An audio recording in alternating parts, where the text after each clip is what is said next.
દેશની number 1 clean city સુરતનું નાણાકીય વર્ષ 2025-26નું ડ્રાફ્ટ બજેટ આજે મ્યુનિસિપલ કમિશનર શાલિની અગ્રવાલે રજૂ કર્યું હતું. કમિશનરે ઐતિહાસિક રૂપિયા 9,603 કરોડનું બજેટ રજૂ કર્યું છે, જે પૈકી 4,562 કરોડ વિકાસ કામો માટે ફાળવ્યા છે. દેશની નંબર 1 ક્લીન સિટી સુરતનું નાણાકીય વર્ષ 2025-26નું ડ્રાફ્ટ બજેટ આજે મ્યુનિસિપલ કમિશનર શાલિની અગ્રવાલે રજૂ કર્યું હતું. કમિશનરે ઐતિહાસિક રૂપિયા 9,603 કરોડનું બજેટ રજૂ કર્યું છે, જે પૈકી 4,562 કરોડ વિકાસ કામો માટે ફાળવ્યા છે. સુરત મ્યુનિસિપલ કોર્પોરેશન અને સ્ટેન્ડિંગ કમિટી સમક્ષ આજે 2025-26ના વર્ષનું 9,603 કરોડનું ડ્રાફ્ટ બજેટ આજે રજૂ કર્યું હતું, જેમાં બ્રિજ નિર્માણ માટે 130 કરોડની અને તાપી નદીના શુદ્ધિકરણ માટે 25 કરોડની જોગવાઈ કરવામાં આવી છે. તે ઉપરાંત સુરત મનપાએ દૂષિત પાણીને 2035 સુધીમાં શુદ્ધ કરવાનો લક્ષ્યાંક નક્કી કર્યો છે. આ શુદ્ધ પાણી ઉદ્યોગ અને ગૃહને સપ્લાય કરાશે. ડુમસ સી ફેસ ડેવલપમેન્ટ માટે 153 કરોડ, આરોગ્ય માટે 9 કરોડની જોગવાઈ કરાઈ છે. શહેરમાં 16 નવા હેલ્થ સેન્ટર ઉભા કરાશે. સુરત દેશનું પહેલું EV BRTS બસ સેવા આપનારું શહેર બનશે. 2025-26 દરમિયાન સુરત શહેરની સિટી અને BRTS બસોને ઇલેક્ટ્રિકમાં કન્વર્ટ કરાશે. સુરતની પહેલ સ્વસ્થ મહિલા સ્વસ્થ સમાજ અંતર્ગત 5 લાખથી વધુ મહિલાઓનું ગર્ભાશયના સર્વાઇકલ કેન્સર, બ્રેસ્ટ કેન્સર અને ઓરલ કેન્સરનું સ્ક્રીનિંગ અન્વયે 9,71,419 મહિલાઓનું સ્ક્રીનિંગ કરવામાં આવ્યું છે, જ્યારે 9,98,760 પુરુષોનું ઓરલ કેન્સરનું સ્ક્રીનિંગ કરવામાં આવ્યું છે, જે પૈકી 202 બ્રેસ્ટ કેન્સર, 323 ઓરલ કેન્સર અને 94 સર્વાઇકલ કેન્સરનું નિદાન કરી સારવાર હેઠળ મૂકવામાં આવ્યું છે.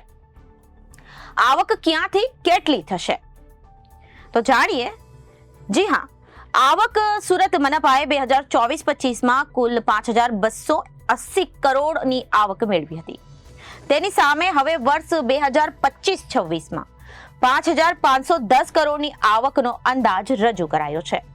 તે પૈકી એક્ટ્રોયની અવેજીમાં સરકાર તરફથી મળતી grant 1,025 crore, general tax 889 crore, user charge 1,245 crore, વાહન વેરો 160 કરોડ, વ્યવસાય વેરો 180 crore, non tax revenue 1,625 crore, revenue grant, subsidy અને કોન્ટ્રીબ્યુશન 219 કરોડ તેમજ અન્ય આવક 157 કરોડની થશે તેવો અંદાજ મુકાયો છે. ક્યાં કેટલો ખર્ચ કરાશે તો જાણીએ. જી હા, ક્યાં કેટલો ખર્ચ કરાશે કે સુરત મનપા દ્વારા એસ્ટાબ્લિશમેન્ટ માટે 49%, વહીવટી અને જનરલ ખર્ચ 3%, મરામત વીજળી ખર્ચ 19%, સર્વિસ ખર્ચ 10%, કોન્ટ્રીબ્યુશન સબસિડી અને ગ્રાન્ટ 7%, લોન ચાર્જીસ અને અન્ય નાણાકીય ખર્ચ 1%, દશેરા પાછળ 11% રકમ ખર્ચવામાં આવશે તેવો નિર્ણય કરાયો છે. વિકસિત ભારત 2047ના પરિપ્રેક્ષ્યમાં Surat growth hub economic plan 2047 બનાવવામાં આવ્યું છે અને એના અંતર્ગત સુરત શહેરને global growth hub city, economic city, future ready city, most liveable city અને સસ્ટેનેબલ એન્ડ રિઝિલિયન્ટ સિટી તરફ આગળ ધપાવતું વર્ષ 2025-26નું સુરત મહાનગરપાલિકા તરફથી આજે બજેટ રજૂ કરવામાં આવ્યું છે. અત્યારે સુધીનું સૌથી મોટું કદ ધરાવતું બજેટ છે. 9,603 કરોડનું બજેટ છે. કેપિટલ કામો ઉપર, વિકાસલક્ષી કામો ઉપર ભાર મૂકવામાં આવ્યું છે, એટલે અત્યારે સુધીનું સૌથી મોટું કેપિટલ એક્સપેન્ડિચર ધરાવતું બજેટ છે 4,562 કરોડનું અને સાથે સાથ આત્મનિર્ભરતાના ભાગરૂપે રેવન્યુ આવક ઉપર ફોકસ કરતું બજેટ છે, એટલે 5,510 કરોડનું રેવન્યુ આવક આ બજેટમાં પ્રપોઝ કરવામાં આવ્યું છે. કોઈ પણ કર દર વધારો સૂચવવામાં આવ્યું નથી. નવા વિસ્તારોમાં ઇન્ફ્રાસ્ટ્રક્ચર ફેસિલિટીઝ ઉપર ફોકસ કરવામાં આવ્યું છે.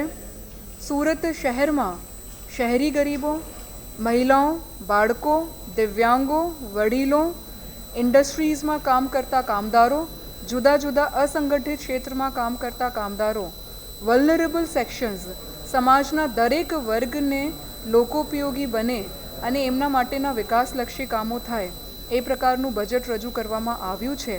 સાથે સાથ trade, services, economy, education, health, skill development, sports, culture, tourism આ તમામ ઉપર પણ ભાર મૂકવામાં આવ્યું છે. સુરત મહાનગરપાલિકા અત્યારે ઇનોવેટિવ ફાઇનાન્સિંગ ઉપર કામ કરી રહી છે. જો રેવન્યુ આવક છે એમાં પણ ટેક્સ બેઝ વધાર્યા વગર લોકોને સરળતાથી પેમેન્ટ માટેની સુવિધાઓ મળે એ તરફ ઘણા બધા ઇનિશિયેટિવ્સ પ્રપોઝ કરવામાં આવ્યા છે. સાથે સાથે મેન્યુઅલ અરજીઓનો નિકાલ કરતાં ઓનલાઈન ટેકનોલોજીથી લોકો પોતાના પ્રોપર્ટી ટેક્સનું અમેન્ડમેન્ટ હોય કે નવું અસેસમેન્ટ હોય કે કોઈ પણ પ્રકારનું સુધારા વધારા હોય એ ટેકનોલોજીની મદદથી, ડિજિટલ ગવર્નન્સની મદદથી સરળતાથી કરી શકે. આ તમામ ઉપર આગળ વધી રહી છે. એટલે છેલ્લા થોડેક વર્ષથી ખૂબ ઝડપથી રેવન્યુ આવક ટેક્સ રેટ વધાર્યા વગર પણ ટેક્સ કલેક્શન એફિશિયન્સી સિસ્ટમથી વધારવાનો પ્રયત્ન કરવામાં આવી રહ્યું છે. Bureau report, Janadesh news.